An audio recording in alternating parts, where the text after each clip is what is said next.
social del personal de farmacia. El mejor remedio para su salud.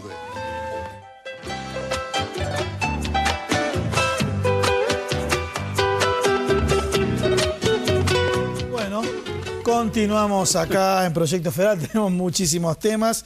Bueno, continuamos con la doctora Valeria Carreras.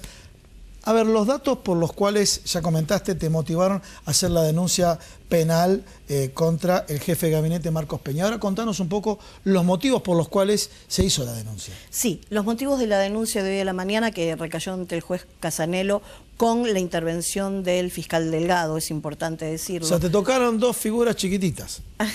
Comodoro Pi es así. Yo lo único que pido es que realmente lo hagan quitándose el ropaje del color político y vean la Constitución y vean la protección de los datos de todos. Pero para que la gente lo entienda en casa, esta resolución prevé que el intercambio entre el ANSES, vamos a poner que soy yo, y el Poder Ejecutivo, que son ustedes, lo van a hacer por el aire, es decir, no van a ir con un pendrive o un disquete. Y esto lo van a hacer a través de redes públicas. Las redes públicas son, como vos dijiste en la apertura del programa, el wifi gratis de un café, de un restaurante, de la calle.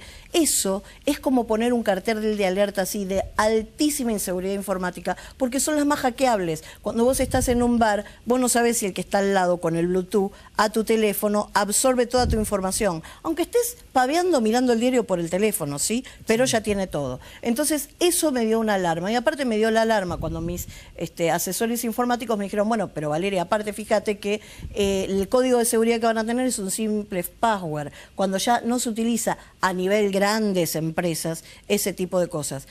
Se encripta la información de una manera que no está descripta acá. Y otra cosa que dice es todo el tiempo la unidad de negocio deberá, la unidad de negocio. Acá no hay unidad de negocio porque eso somos... lo copiaron del sector privado. Exacto. O sea, no, dejás de tener privacidad en todo aspecto. Sí. En todo aspecto. En todo aspecto, porque si vos a mí me das hoy tu mail y yo a mis peritos informáticos le digo, actuemos mal, decime dónde se mete este pibe todos los días. Yo sé a dónde escribís. Yo sé a dónde escribís. Claro.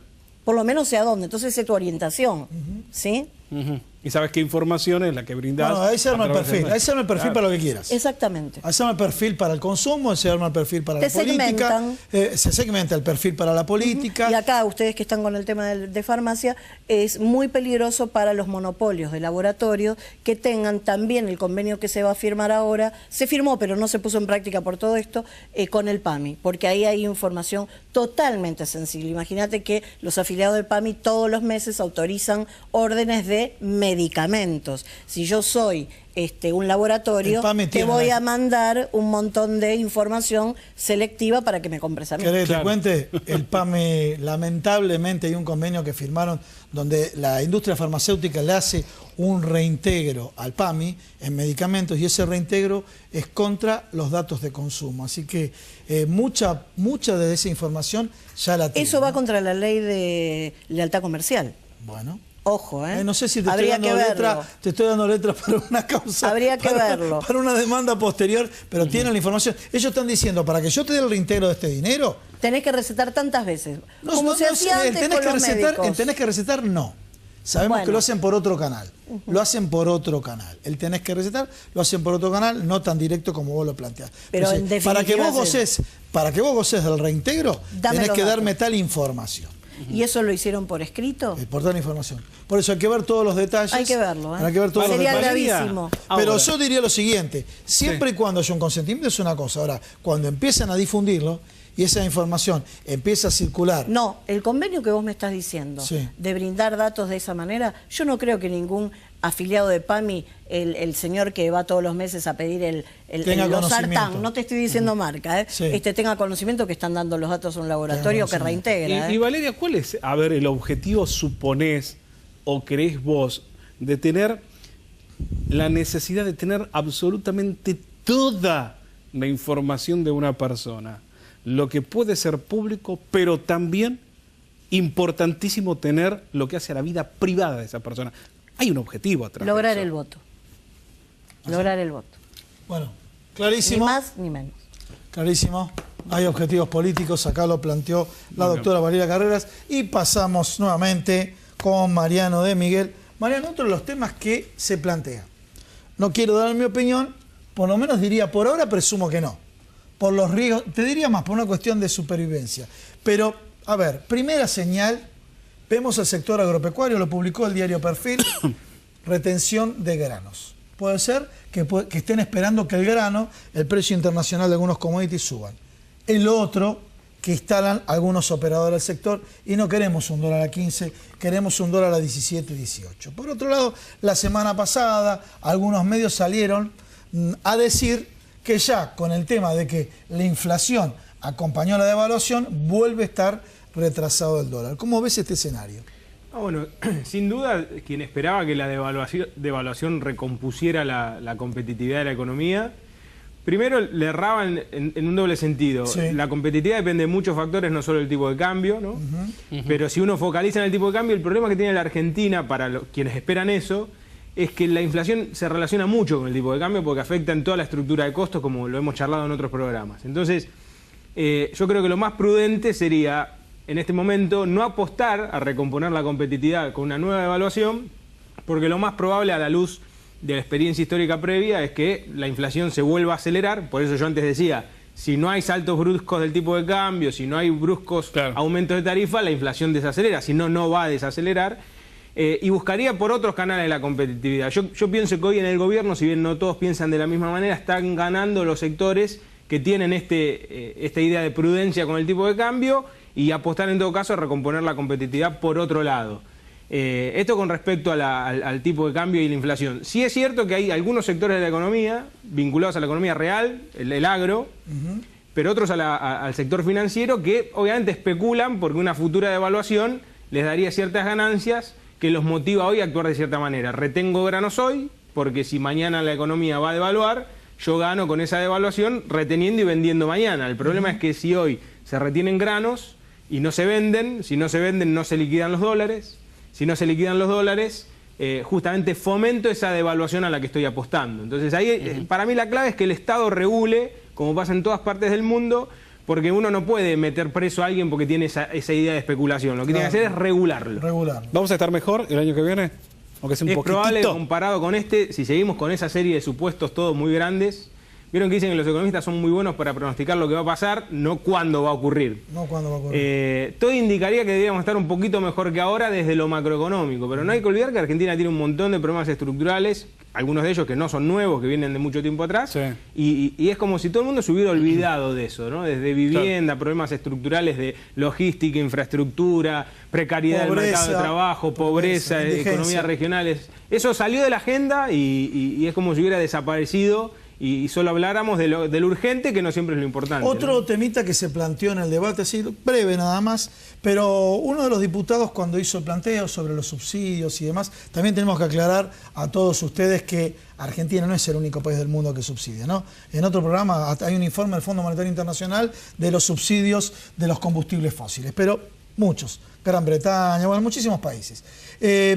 Sin embargo, el tema es, por ejemplo, un diputado dijo que lo que se tiene que hacer cargo de los altos intereses por las colocaciones de LEVAX, de alguna manera esa erogación resultaría equivalente o menguaría lo que se está subsidiando vía tarifas. ¿Cuál es tu opinión? No, es probable. Yo no soy muy partidario de esas cuentas porque es como cuando pasaba con el gobierno anterior. Para mí no es bueno mezclar la política monetaria y de LEVAX, que tiene que ver con objetivos financieros, con la de subsidios, sin perjuicio de lo cual... Mi idea es que cuando uno mira la experiencia internacional, todos los estados subsidian, en todo caso la discusión es qué subsidiar. Es lo mismo pasa con el tema de la protección comercial o la política comercial o libre cambio, ¿no? El libre cambio es un mito, todos los países protegen, el tema es cuánto, cómo y con qué sofisticación. Claro.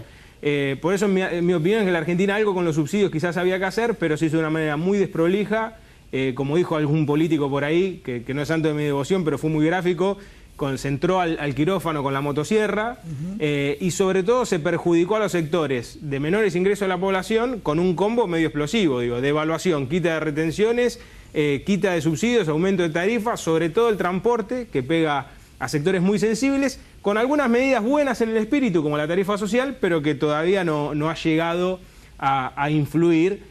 En consecuencia, ahí me parece que el gobierno tuvo la intención de hacer todo lo que genera costos muy rápido, pero los costos fueron muy superiores a los que discursivamente pronosticó, ¿no? Mariano, muchísimas gracias. Muchas gracias, Mariano, por venir. Bueno, vamos a un pequeño corte y ya continuamos venimos con Proyecto Federal. Ahora sí, vamos a pasar al bloque de salud.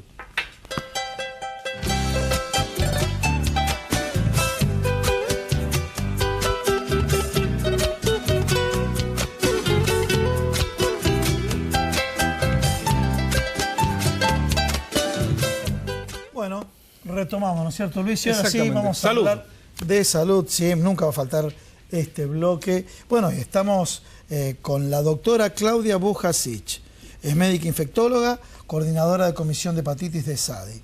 A ver, el tema de, bueno, un tema tan sensible como lo planteamos en la apertura del programa, la hepatitis. La primera pregunta básica es, ¿puedo tener hepatitis y no saberlo? Sí, claro. Sí. Antes de iniciar el programa me preguntaban qué diferencia hay entre las agudas y las crónicas. Las hepatitis agudas en general tienen síntomas. Las más frecuentes en nuestro país, bueno, la A ya dejó de ser frecuente, pero la B probablemente en este momento la más frecuente. Entonces uno se da cuenta, va al médico, se pone amarillo, cambia la coloración de la orina, de la materia fecal. Entonces esas dan síntomas. Ahí Ahora, la ves, ahí uno la ve. claro, ahí el paciente concurre a la consulta, el médico le pide los exámenes y habitualmente se llega al diagnóstico de qué hepatitis se trata, las agudas. En cambio, las crónicas suelen ser asintomáticas y uno las detecta por ahí cuando va a un paciente a dar sangre, a un banco de sangre, o por ahí cuando el médico le da un medicamento y ese paciente hace una toxicidad, digamos, inusual por el medicamento, que puede ser hormonas, antiinflamatorios, lo que fuera. Y entonces el médico ahí ve que el hígado que luce inflamado en los análisis y solicita un test de hepatitis B o hepatitis C, que son las crónicas. Pero lo que usted me pregunta, si puede una persona tener una hepatitis crónica sin saberlo, obviamente la mayoría son asintomáticas. ¿Cuál es de las hepatitis la más grave o mortífera? No se puede decir cuál es la peor, porque cada una tiene su pequeño margen de complicaciones. Las agudas tienen una tasa de complicaciones en la fase aguda que se llaman hepatitis fulminante. Entonces, por ejemplo, tenemos... Disculpa, doctora, la interrumpo. Fulminante significa nos morimos. Su fulminante significa que son graves y que en pocas semanas pueden llevar a la insuficiencia hepática. ¿Y a la muerte? Algunas requieren trasplante. Hoy en día está el recurso del trasplante, que por supuesto es un recurso de altísima complejidad, el trasplante hepático, pero digamos, algunas se complican, subfulminantes o fulminantes, en las primeras 4 a 6 semanas. Como por ejemplo, en este momento, en la Argentina, la principal causa de falla hepática fulminante es la hepatitis B en el adulto. Las hepatitis agudas A en la infancia prácticamente han desaparecido a partir de la implementación de la vacuna de hepatitis A los 12 meses de vida. Entonces tenemos cambio en los últimos años, pero usted no le puede decir cuál es la más grave, porque en fase aguda la B puede ser grave, Claro. y en las fases crónicas la primer causa de trasplante son las complicaciones de la hepatitis C. Entonces también nos puede llevar a trasplante una hepatitis C que se ha complicado en el tiempo. Doctora, a ver, ¿cuáles serían los factores de contagio de todos los tipos de hepatitis?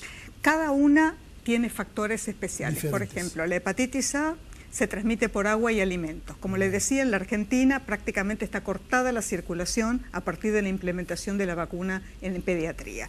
Pero, por ejemplo, los casos que estamos viendo son en viajeros que vienen de África, que vienen de Asia o de Latinoamérica, de países donde hay circulación de hepatitis A y que por ahí han llegado susceptibles a la etapa adulta. Bien.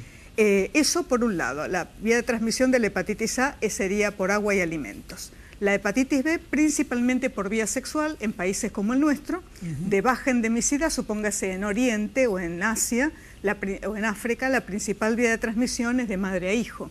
Pero en países como el nuestro, de baja prevalencia, la vía sexual en el adulto joven es la principal vía de transmisión. Bien. Y la hepatitis C es un poco más complejo, pero siempre se transmite por las transfusiones antes del año 92, los testeos de banco de sangre empezaron en el año 92, o sea que en este momento las transfusiones están muy controladas, pero tenemos, como le decía antes de empezar el programa, el tema de jeringas no seguras, procedimientos médicos no seguros, en condiciones no seguras, inyectables no seguros, como pueden ser los tatuajes, los piercing. Bien, vamos a ese tema. Vamos a, obviamente usted como profesional muestra todo su background científico, pero vamos al día a día. Uno tiene hijos adolescentes, papá, ¿me puedo hacer un tatuaje o un piercing? Piercing. Y bueno, no queda, a ver, será discutible, pero si insiste, uno trata de recomendar uno que sea lo más chiquito posible y demás. Ahora vamos a las enfermedades, las patologías y las precauciones, porque aquí se lo hizo, bueno, doctora, me dijo esto, ya me lo hice. ¿Cuáles son las Todo precauciones? inyectable debe ser hecho con material descartable. Bien, uno presume Ese que es lo el- hace. No siempre. Bien. No siempre. Entonces, eso no se puede dar por seguro. Los Pero el tatuajes se problema, hacen con disculpa, una aguja... pero no hay el problema es que con los tatuajes no hay Sí. normas IRAM. Mire, Claro.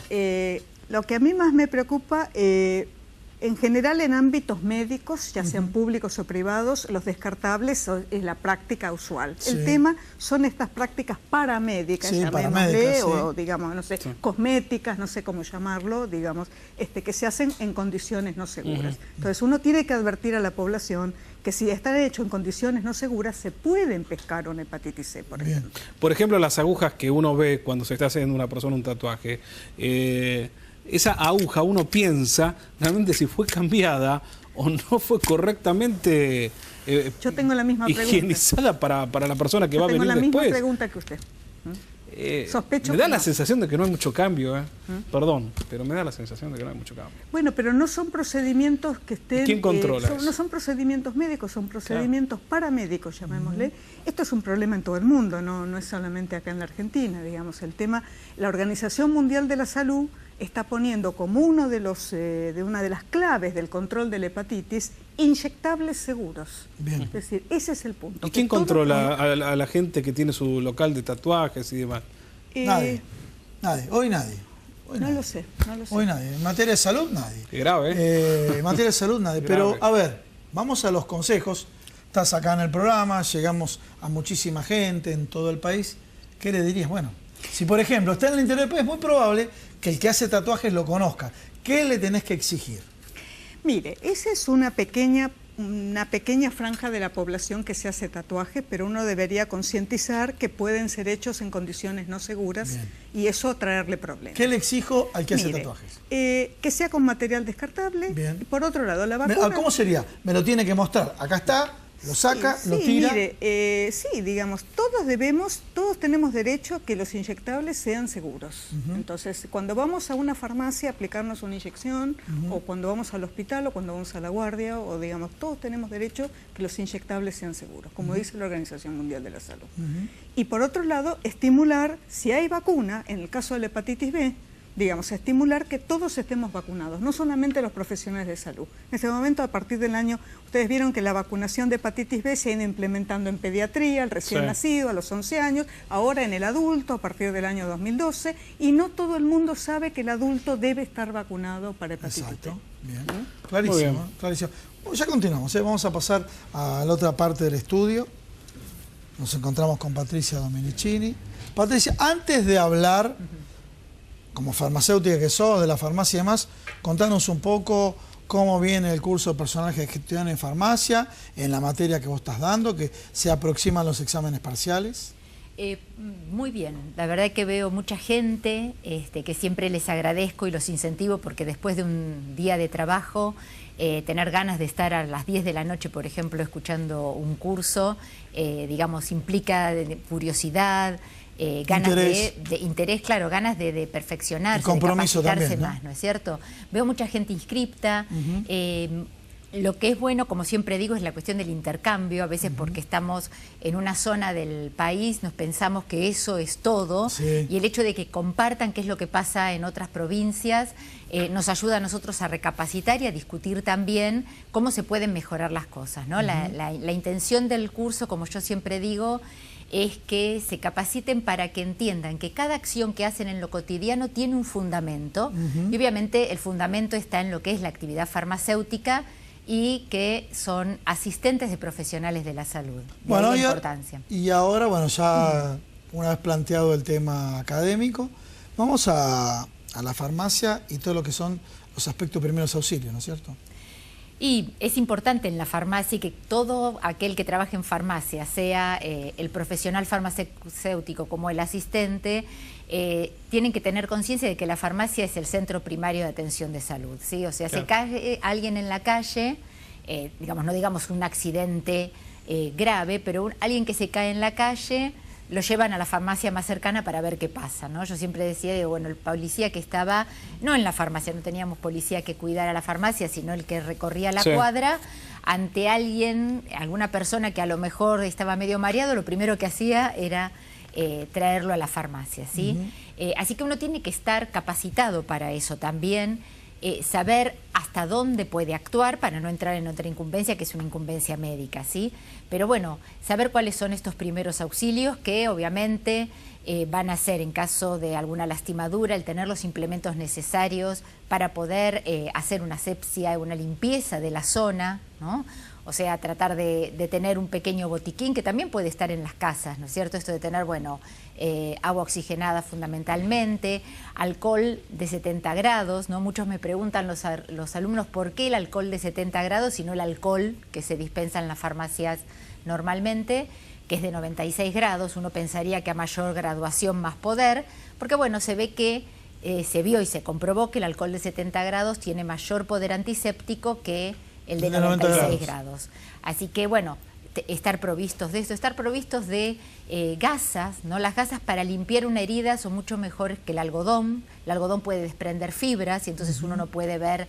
Estamos viendo imágenes. Sí, cómo está, digamos, cómo estamos limpiando la zona.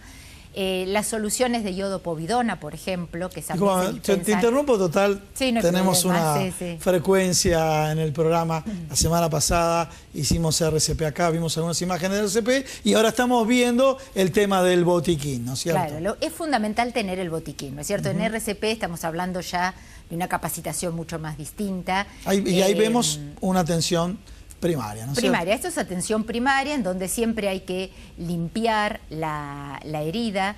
Es conveniente y primordial que todas las personas que, por ejemplo, independientemente de una herida, supónganse que uno se marea, en época estival más todavía, ¿no? Porque esto la persona suda mucho, a lo mejor no comió bien, a lo mejor toma cierta medicación que le hace bajar la presión y se sienten...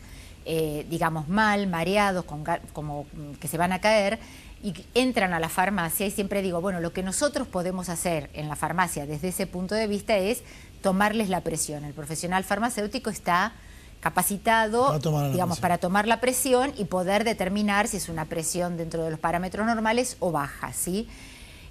Puede ser que también sea presión alta, los síntomas a veces se parecen mucho, ¿no? Sí. Lo que no podemos hacer es darle una medicación específica para este tipo de patologías. Directamente es asistirlo y que concurra al médico. Y que concurra al médico. No solamente concurra al médico, sino mismos nosotros, como tenemos el criterio de ver, bueno, acá puede haber alguna cuestión, algún suceso un poco más grave, llamar directamente a una emergencia para que venga a asistir al paciente ahí.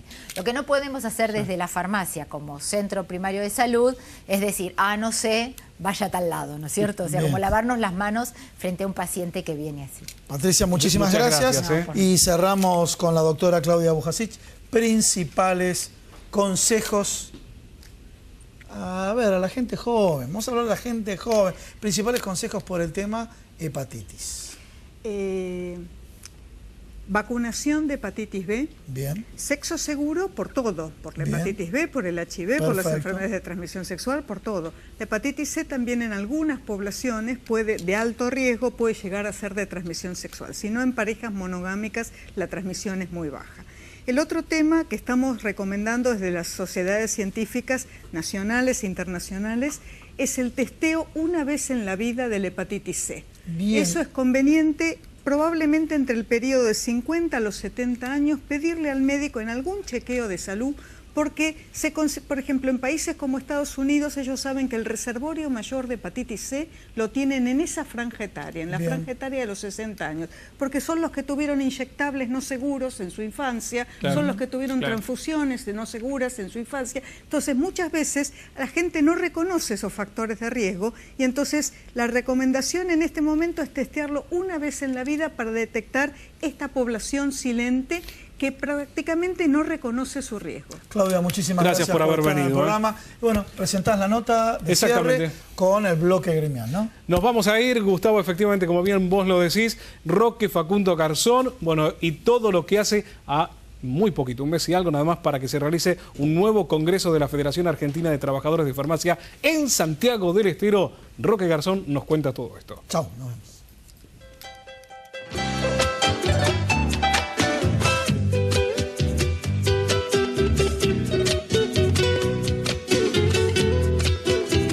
nosotros venimos cumpliendo ya en el 2016 a renovar nuestro Congreso con 4 años más, renovar las autoridades de la organización.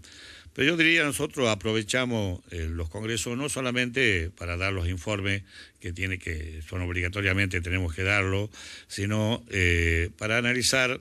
Nosotros tenemos por costumbre la situación de nuestro país, ¿no? La situación política social va a ser seguramente el tema principal, donde van a estar casi 160 delegados expresando las problemáticas que viven hoy y la situación en la que nosotros observamos hacia el futuro, ¿no? Lamentablemente es un tema que no puede salir de cada reunión que tengamos la posibilidad de estar los trabajadores, de analizar la situación nacional.